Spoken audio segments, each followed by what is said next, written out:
Tout mon besoin de savoir était concentré et était braqué sur Rimbaud.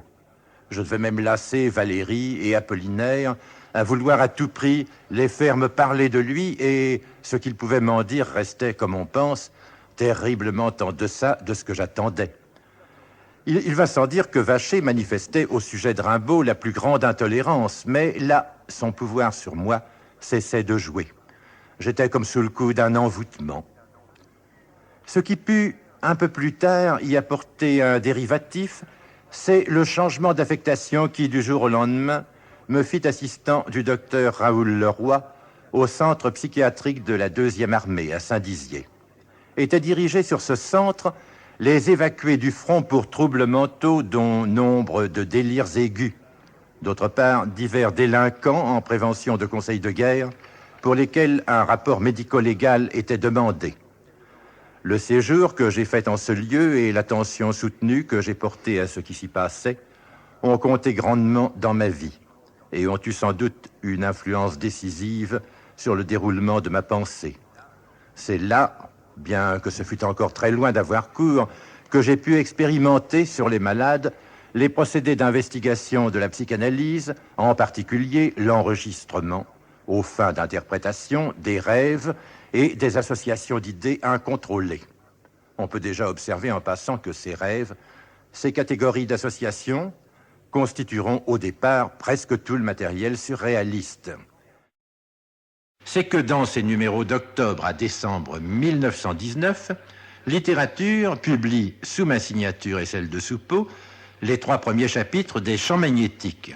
Incontestablement, il s'agit là du premier ouvrage surréaliste et nullement dada, puisqu'il est le fruit des premières applications systématiques de l'écriture automatique. Cet ouvrage est déjà achevé depuis plusieurs mois. La pratique quotidienne de l'écriture automatique, il nous est arrivé de nous y livrer 8 ou 10 heures consécutives, a entraîné de notre part des observations d'une grande portée, mais qui ne se coordonneront et ne tireront pleinement à conséquence que par la suite. Il est donc inexact et chronologiquement abusif de présenter le surréalisme comme un mouvement issu de Dada ou d'y voir le redressement de Dada sur le plan constructif. La vérité est que dans littérature, aussi bien que dans les revues Dada proprement dites, textes surréalistes et textes Dada offriront une continuelle alternance. Alors comment se présente donc en ce début de l'année 1920 l'activité Dada proprement dite? Dans l'activité Dada telle qu'elle se développe à Paris, je pense qu'on peut distinguer 3 phases. Une phase de très vive agitation, suivant de près l'arrivée de Tzara à Paris et sous sa dépendance directe, qui peut être comprise entre janvier et août 1920, sans grande reprise à la fin de cette même année. Une phase plus tâtonnante, tendant toujours à la poursuite des mêmes buts, mais par des moyens radicalement renouvelés, sous l'impulsion surtout d'Aragon et de moi, que je situe de janvier à août 1921. Enfin, une phase de malaise où l'essai de retour aux formes de manifestations initiales a vite fait de décevoir les derniers participants et où les dissidences se multiplient jusqu'en août 1922 qui marque la date d'extinction totale de Dada. Dès le printemps de 1923, Dada, depuis plus de 2 ans fort malade, entre en agonie. Son dernier sursaut sera la soirée du cœur à gaz en juillet. L'ère du surréalisme proprement dit a commencé. Le temps d'en finir avec certains regrets, certaines faiblesses d'ordre sentimental. Et Littérature, nouvelle série, reparaît sous ma seule direction. Un noyau éprouvé pour sa cohésion et sa solidité est constitué par Aragon, Éluard, Ernst, Perret et moi. Dès ce moment, un autre noyau d'activité est venu fusionner avec lui, qui se compose de Jacques Baron, René Crevel, Robert Desnos, Max Morise et Roger Vitrac. On n'enregistre sur l'époque précédente aucune déperdition d'énergie, bien au contraire. Une conférence donnée par moi à Barcelone au cours d'un voyage avec Picabia rend assez bien l'atmosphère de cette époque. Sous le titre « Caractère de l'évolution moderne et ce qui en participe », elle prend place dans mon ouvrage « Les pas perdus ». L'écriture automatique connaît alors un très grand regain, et plus que jamais, l'attention commune est attirée sur l'activité onirique. Tout ce qui préoccupe alors les uns et les autres est jeté quotidiennement sur le tapis et donne lieu dans l'ensemble à des débats très animés, très cordiaux. Des rivalités surgiront plus tard. Je crois pouvoir dire qu'est mise en pratique entre nous, sans aucune espèce de réserve individuelle, la collectivisation des idées.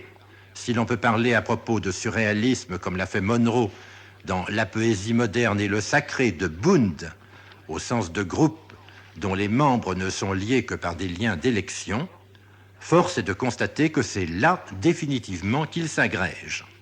Nul ne cherche à rien garder pour soi, chacun attend la fructification du don à tous, du partage entre tous. Et rien n'est alors en effet plus fructueux. Quand je vois aujourd'hui des esprits par ailleurs notables se montrer si jaloux de leur autonomie, tenir si manifestement à emporter leurs petits secrets dans la tombe, je me dis qu'on a rétrogradé.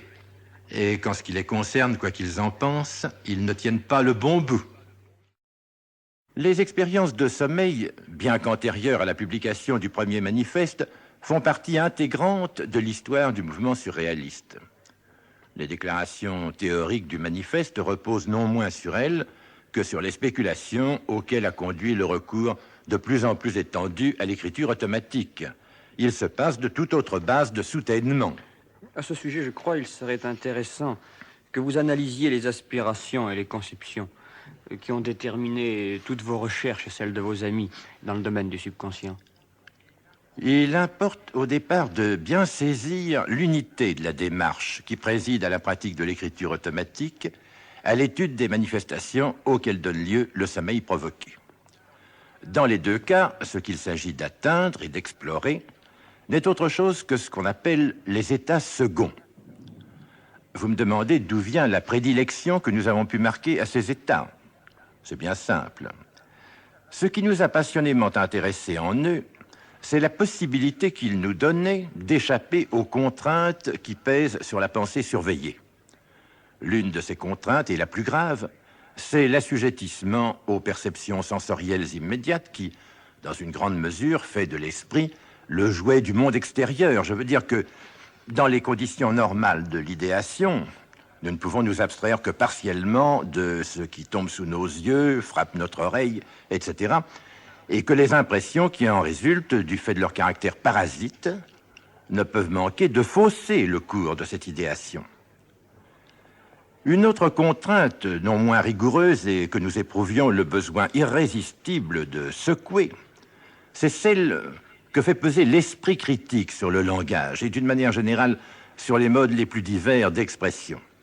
Nous estimions, et pour ma part j'estime encore, que si l'on voulait soustraire ces mondes d'expression à la sclérose de plus en plus menaçante, rendre le verbe humain à son innocence et à sa vertu créatrice originelle, il était indispensable de couper les entraves qui le rendaient incapable de tout nouvel essor. Oui, mais votre ambition n'était pas cependant d'ordre poétique, nous le savons. Quelles sont donc ces entraves que vous vouliez briser, ces limites qui paralysaient votre action? Ces entraves étaient de l'ordre de la logique. Le rationalisme le plus étroit veillait à ne rien laisser passer qui n'eût été estampillé par ses soins, de l'ordre de la morale, sous forme de tabous sexuels et sociaux, de l'ordre enfin du goût, régi par les conventions sophistiques du bon ton, peut-être les pires de toutes.